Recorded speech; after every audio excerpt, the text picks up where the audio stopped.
Hello guys. So guys, आज English grammar का एक बहुत ही प्यारा सा चैप्टर मैं आपके लिए लाया हूँ, जिसका नाम है सुपरफ्लोस एंड स्लैंग्स।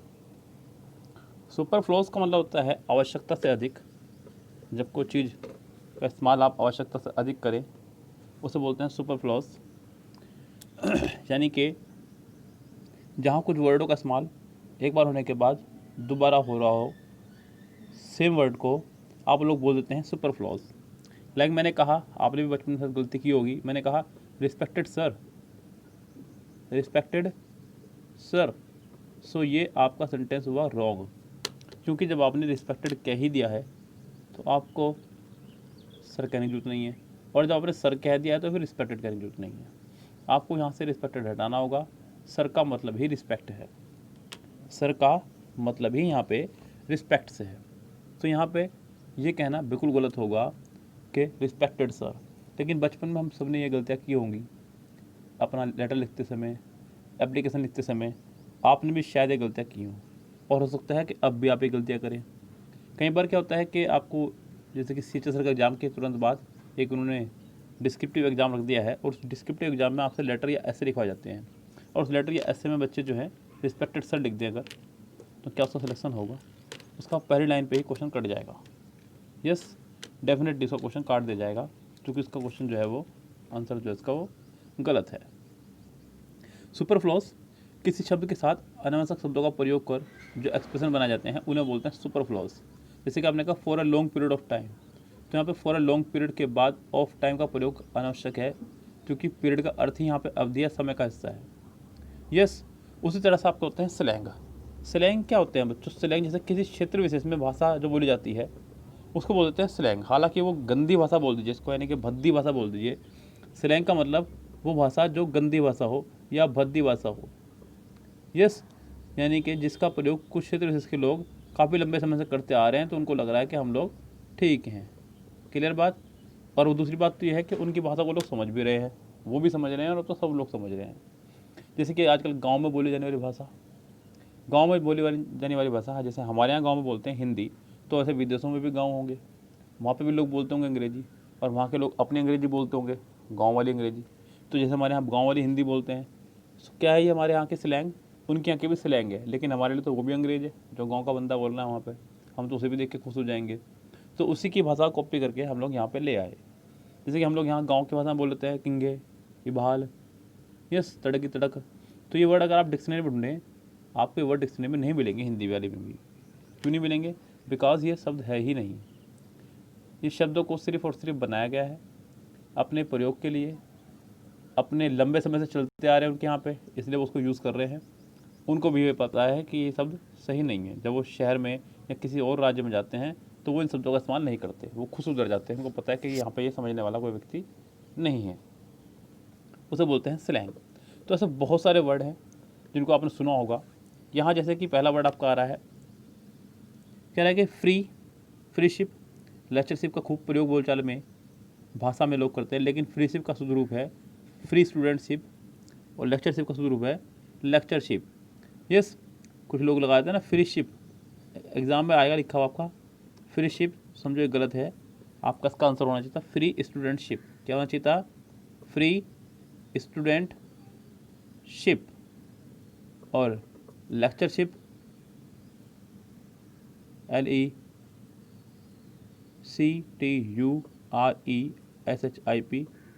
लेक्चरशिप का जो शुद्ध रूप है ये आपका लेक्चरशिप है। आपका लिखा है साइड में ही दिख रहा होगा आपको, LECTURESHIP, लेक्चरशिप।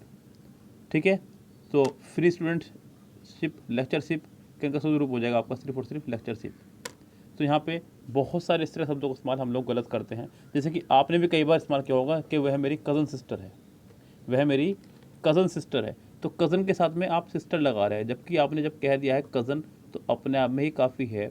सामने वाला खुद समझ जाएगा कि वो लड़का है लड़की, जब आप उसे मिलवा रहे हैं तो आपके सामने कोई बंदा खड़ा है और वो कह रहा है कि ये जो लड़की मेरे बराबर में खड़ी है ये मेरी कज़न सिस्टर है, आपको सिस्टर कहने की जरूरत नहीं है, आप सिर्फ कज़न कहिए, वो खुद समझ जाएगा कि इसकी बहन ही होगी, बिकॉज दिख रहा है उसको भी कि फीमेल है। यस, बोलते वक्त तो ऐसे, और लिखते वक्त आप लिखेंगे he is he is my cousin, वह मेरा कज़न है, या फिर शी इज़ माई कज़न। सो सामने वाला खुद समझ जाएगा कि वो ही है तो भाई होगा और शी है तो बहन होगी। आप इनके साथ में कज़न का इस्तेमाल नहीं करेंगे। क्लियर बात? नाम से पता चलता है कि वो आपका कज़न है। या फिर आप नाम लगा दें साथ में कि Rupali is my cousin, Sunil is my cousin, so आप समझ जाएंगे कि यहाँ पे वो कज़न की ही बात कर रहा है। उसके बाद में और देखिए कुछ ऑप्शंस, यहाँ पे कुछ और भी बड़े प्यारे प्यारे वर्ड हैं। हम लोगों ने अक्सर गलती की होगी, आप लोग भी बोल देते हैं अक्सर। इंग्लिश स्पीकिंग बोलते वक्त तो बहुत लोग करते हैं। इंग्लिश स्पीकिंग बोलते वक्त क्या करते हैं लोग बाग, ऐसे पूछते हैं कि व्हाट इज़ योर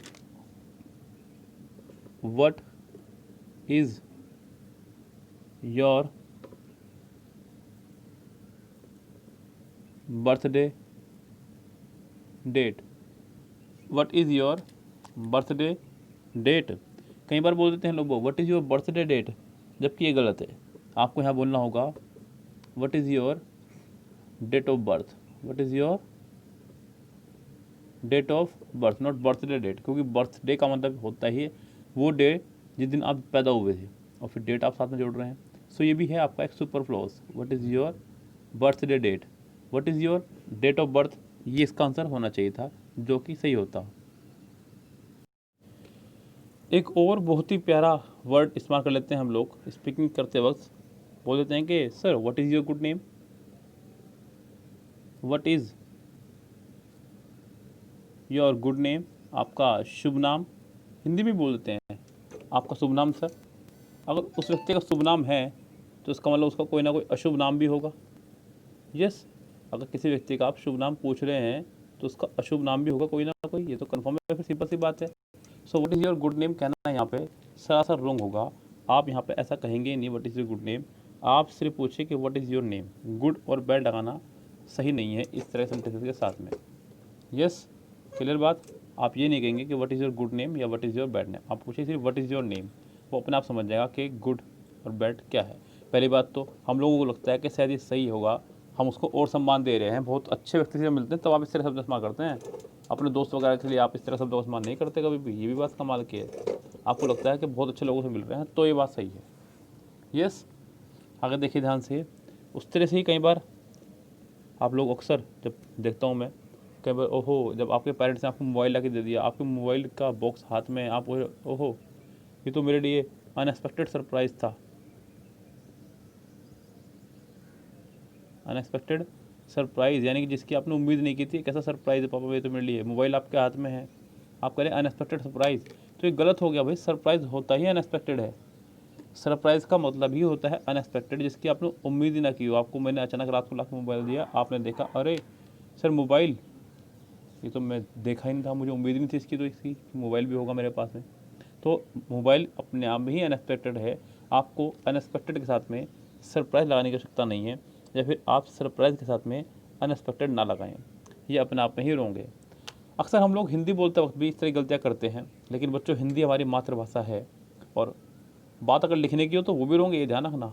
ऐसा नहीं कि मातृभाषा है तो आप लिखते वक्त गलतियाँ कर देंगे, लेकिन अक्सर गलती कर देते लिखते वक्त। लाइक आप किसी से सवाल पूछते हैं, किसी से एड्रेस पूछते हैं कि सर मुझे वहाँ जाना था, वो कहेगा बस एक काम करना, आगे जा कर के लेफ्ट हो जाना, और लेफ्ट जा कर के फिर थोड़ा सा राइट होना, और फिर राइट जा कर के राइट राइट राइट, और उसका आगे जा कर के एक गोल चक्कर आएगा। क्या आएगा आगे जा कर के? एक गोल चक्कर। उस गोल चक्कर के बिल्कुल क्रॉस करके ही आपका घर आ जाएगा वो। अब जो उसने गोल कह ही दिया, जब आपने गोल कह ही दिया है तो आपको चक्कर कहने की कोई आवश्यकता नहीं है, क्योंकि चक्कर होता ही गोल है। यस, या तो आपको सिर्फ एक चक्कर आएगा, गोल तो नहीं कर सकते, एक चक्कर आएगा, वहाँ पे क्रॉस करके आपका घर आ जाएगा।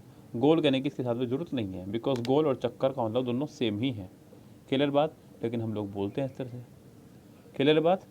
कोई दिक्कत तो नहीं है। तो हिंदी में भी आजकल हम लोगों ने सुपर फ्लोज का इस्तेमाल करना शुरू कर दिया है, आदत बन चुकी है, बहुत बड़ी आदत बन चुकी है। हिंदी बोलते वक्त तो मैंने कई बार लोगों को देखा है, अक्सर बहुत बोलते हैं, क्रिकेट खेलते वक्त, क्रिकेट देखते वक्त कहते हैं कि आज का कैच उसने बहुत बढ़िया पकड़ा, कैच बढ़िया पकड़ा उसने आज का। ज़रा देखिए ध्यान से, कैच बहुत अच्छा पकड़ा। जब कैच ही बोल दिया आपने तो पकड़ा बोलने की जरूरत क्या थी, क्योंकि कैच का ही तो मतलब पकड़ना है। यस, सो इस तरह से हम लोग गलतियाँ कर रहे हैं अपने सुपर फ्लॉज में। और देखिए कुछ जो बुक में भी छपी हुई हैं वो भी देखिए, मैं जो बता रहा हूँ एक्स्ट्रा उसे भी देखते रहिएगा। अगला है कंसेंसस ओपिनियन यहाँ पे इसमें ओपिनियन का रूप ज़रूरत नहीं है, क्योंकि कंसेंसस का मतलब ही है सामूहिक विचार। सामूहिक विचार जब भी किसी वर्ड में आ जाए आपका CO, क्या जाए CO या COM या CON, आप समझ जाइए कि ये कंबाइन यानी कि कम से कम 2 से ज़्यादा लोगों के लिए इस्तेमाल हो रहा है। 2 से ज़्यादा लोगों के लिए ये इस्तेमाल हो रहा है। जैसे कि आप लोग बोल देते हैं कंबाइन, कनेक्ट, को एजुकेशन। सो यहाँ पे क्लियर हो रहा है कि यहाँ पे 2 लोग हैं, इसलिए CO हम लोग इसको पढ़ रहे हैं बार बार। यस, सो ये भी आपका एक प्रोसीजर है, अक्सर हम लोग जो गलत बोल देते हैं। अगला देखिए, यहाँ पे बहुत ही प्यारा वर्ड इसने इस्तेमाल करा, concert husband and wife. Concert husband and wife, देखिए ये बड़ा प्यारा वर्ड है कंसर्ट, जो आजकल चल रहा है बहुत, CONSORT। कंसर्ट का मतलब ही हस्बैंड या वाइफ से है, हस्बैंड या वाइफ से है। आपको इनके साथ अलग से हस्बैंड या वाइफ लगाने की ज़रूरत नहीं है। इनके साथ अलग से हस्बैंड या वाइफ लगाने की ज़रूरत नहीं है, ये अपने आप में ही पूरा कंप्लीट है। कंसर्ट हस्बैंड या वाइफ अपने आप में ही पूरा क्लियर है, आपको खाली कंसर्ट से ही काम चलेगा। कंसर्ट इसका मतलब होता है कि शासक का पति या पत्नी। अगर आदमी बोल रहा है, जैसे कि शी इज़ माई कंसर्ट, तो उसका मतलब वो कह रही है कि वो मेरे पति हैं। अगर जेंट्स बोल रहा है तो समझो पत्नी है।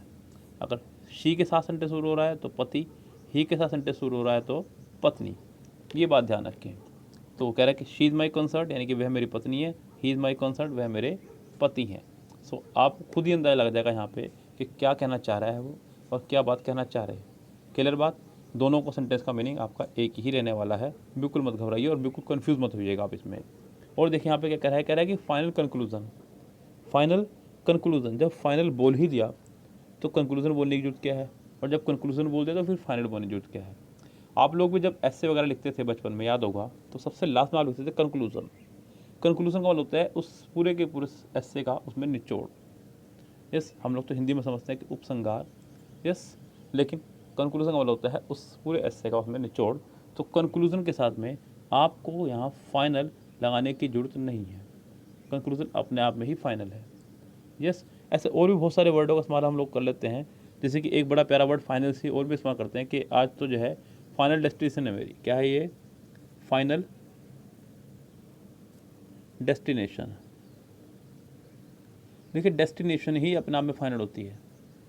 आप लोगों को जब जो मिल जाएगी तो आप अपने डेस्टिनेशन पे पहुंच चुके हैं, आप लोग अपने डेस्टिनेशन पे पहुंच चुके हैं, वही आपके लिए फाइनल था। यानी क्योंकि आपने पहले सोच रखा था बस जो मिल जाएगी यही मेरा टारगेट है, आप उसी टारगेट के लिए तैयारी कर रहे हैं, आप उसके साथ फाइनल और लगा रहे हैं, तो आप आवश्यकता से अधिक इस्तेमाल कर रहे हैं, यानी कि आप उसे सुपरफ्लूस बना रहे हैं सेंटेंस को।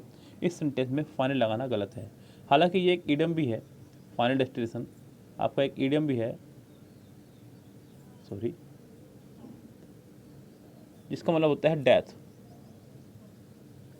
क्या? तो इसका मतलब डेथ, यानी कि अगर आप कभी किसी फ्रेंड को कहें अपने, या फिर आपका फ्रेंड आपको कहे कि मैं अपनी आज फाइनल डेस्टिनेशन पर पहुंच गया हूं, आज मैं अपनी फाइनल डेस्टिनेशन पर पहुंच गया हूं, तो बस आप भी पहुंच जाना फिर उसके यहाँ पे एक फूल वाली माला लेकर के, बढ़िया वाली, यानी कि वो अपनी मृत्यु पहुंच गया आज, ये कहना चाह रहा है।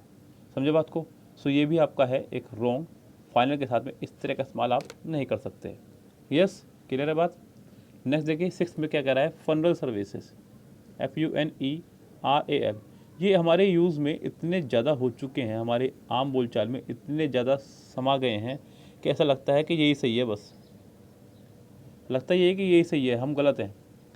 फनल के साथ में सर्विस लाने की ज़रूरत नहीं है यहाँ पे, फनल अपने आप में ही कंप्लीट है। फनल का मतलब अपने आप में ही सर्विस होता है, तो आपको यहाँ अलग से सर्विस लगाने की ज़रूरत नहीं है, फनल अपने आप में ही काफ़ी है। और साथ ही साथ बच्चों ये भी ध्यान रखें कि मैं आपको यहाँ पे कुछ ना कुछ एक्स्ट्रा भी करा रहा हूँ, आप उनको भी लिखते चलें। ये बुक से भी हैं आपके, और आप एक्स्ट्रा भी देख रहे हैं यहाँ पे, उनको भी लिखते चलें। क्लियर बात। अब यहाँ पे और देखिए, कई बार मैंने भी देखा है, एक साइट आती है आपकी सरकारी रिजल्ट, बड़ी साइट है, बहुत बड़ी साइट है, उस साइट पे भी ऊपर लिखा आता है लेटेस्ट अपडेट, लेटेस्ट अपडेट, अब ज़रा सोच के देखिए, जब अपडेट कह ही दिया तो लेटेस्ट करने की जरूरत क्या है? अपडेट लेटेस्ट ही तो होता है। अपडेट मतलब आज तक, डेट, यानी कि लेटेस्ट अपडेट कहना भी हो गया आपका सुपर फ्लॉज। अपडेट के साथ लेटेस्ट कहना बिल्कुल रॉन्ग है, आप ये शब्द नहीं लगा सकते। क्लियर है बात? लेटेस्ट अपडेट कहना बिल्कुल रॉन्ग है। लेकिन आपने अक्सर सुना होगा भाई लेटेस्ट अपडेट क्या है फिलहाल एसएससी स्टेनो के एग्ज़ाम के बारे में, अक्सर बोलते हैं लोग बात, लेकिन वो बिल्कुल रॉन्ग है। आप सिर्फ और सिर्फ अपडेट का इस्तेमाल करें, लेटेस्ट कहना सही नहीं होगा। इसके अलावा और भी बहुत सारे लोगों को देखा मैंने बोलते वक्त, इंग्लिश में कई बार बोल देते हैं, कहते हैं सर, मेरे पास भी आते हैं message, may I ask a question, मैं आस्क अ क्वेश्चन, मैं क्वेश्चन पूछ सकता हूँ। मैं पक्का बता रहा हूँ, अगर ये एग्ज़ाम आ जाए तो आप इसको रॉन्ग करके ना आए, मुझे पक्का बता, आप इसे रॉन्ग कहीं भी नहीं करेंगे।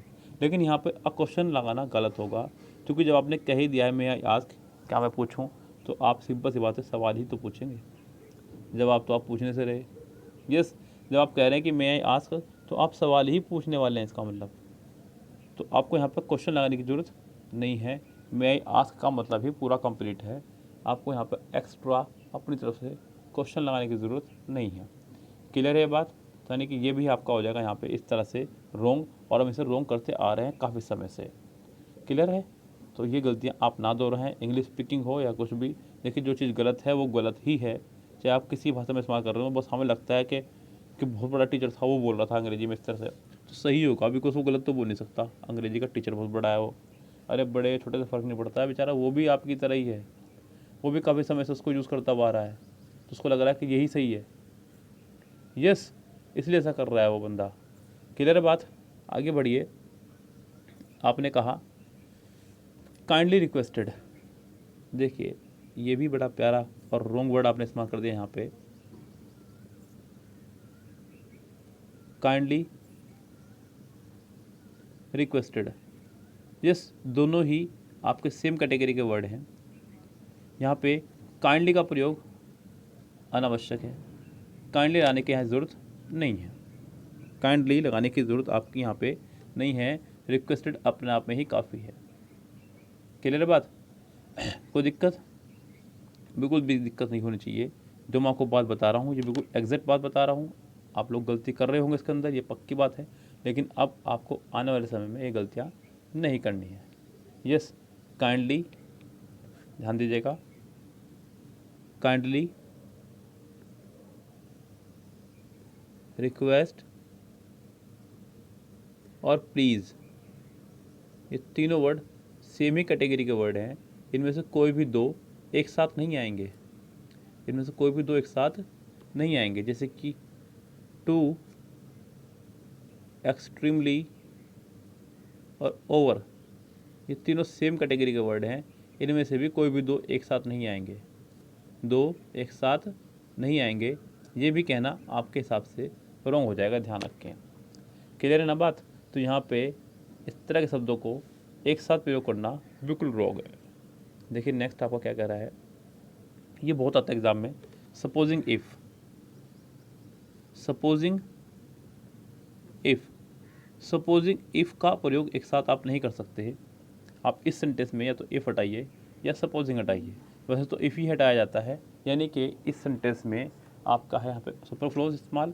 आप अक्सर एग्जाम में देखेंगे इस तरह की मिस्टेक बहुत दी जाती है, बहुत दी जाती है, मतलब बेहिनता मैं देख रहा हूँ इस तरह सेंटेंस बार बार रिपीट हो रहे हैं और बार बार आपका बेवकूफ़ बना जा रहा है। सपोजिंग के साथ इफ़ का प्रयोग नहीं करते हैं, कभी नहीं करते, करना भी नहीं है। और देखिए जरा ध्यान से, आपको कई बार आपने सुना होगा कि आपने देखा किसी व्यक्ति को, कह रहे भाई क्या बात होगी, इतना उदास क्यों बैठा हुआ है, वो कह रहा है कि बस मुझे अपनी कुछ ओल्ड मेमोरीज याद आ रही हैं। क्या याद आ रही हैं?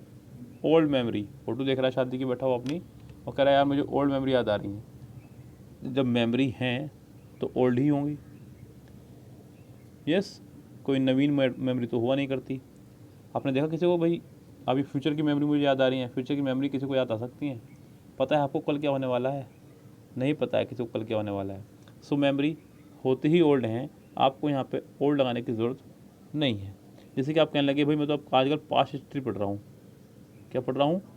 Past history. सो यहाँ पे हिस्ट्री का मतलब ही पास्ट है, आपको साथ में पास्ट लगाने की ज़रूरत नहीं है।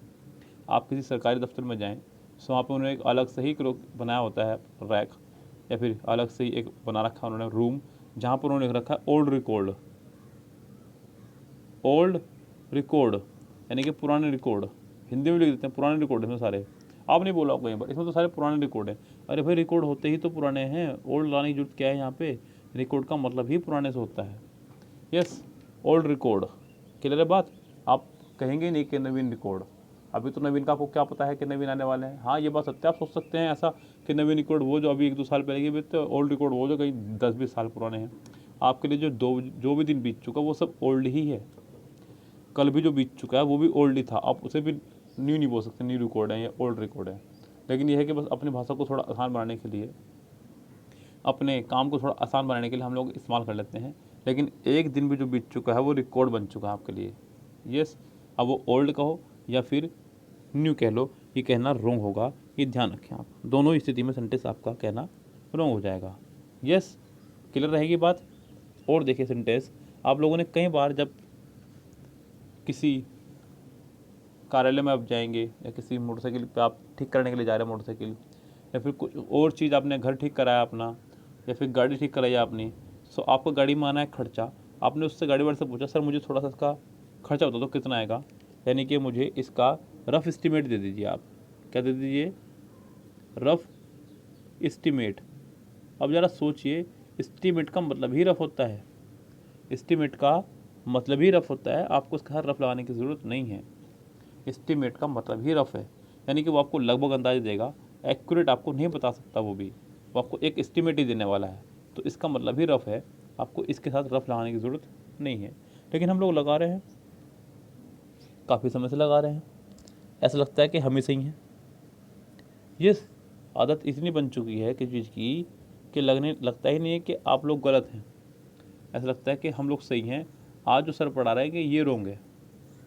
इसलिए तो ध्यान रखें, ये शब्दों को जो इस्तेमाल आप कर रहे हैं इनको इस्तेमाल करना कीजिए बंद। मैं जितने भी वर्ड आपको बता रहा हूँ इनको अपनी नोटबुक में अलग से लिखते रहिएगा, क्योंकि 1 या 2 सेंटेंस अक्सर इनसे पूछ ही लिए जाते हैं और उस समय पर आपका दिमाग काम नहीं करेगा। ध्यान रखें, क्योंकि आप लोगों ने इनका इतना प्रयोग किया है या आपने इनको इतना सुना है कि आपको लगता है कि ये वर्ड इस तरह से ही सही हैं, इस तरह यूज़ हो रहे हैं। आप जो बता रहे हैं या आज जो मैंने सुना है कि ये गलत है। यस, सो फिलहाल आज की बात को यहीं विश्राम देते हुए इसका मैं पार्ट 2 किसी और दिन या फिर कल ही अपलोड करूँगा और कुछ नए नए रूल्स के साथ में। सो फिलहाल चलते हैं, लेते हैं आपसे विदा। Goodbye, have a nice day.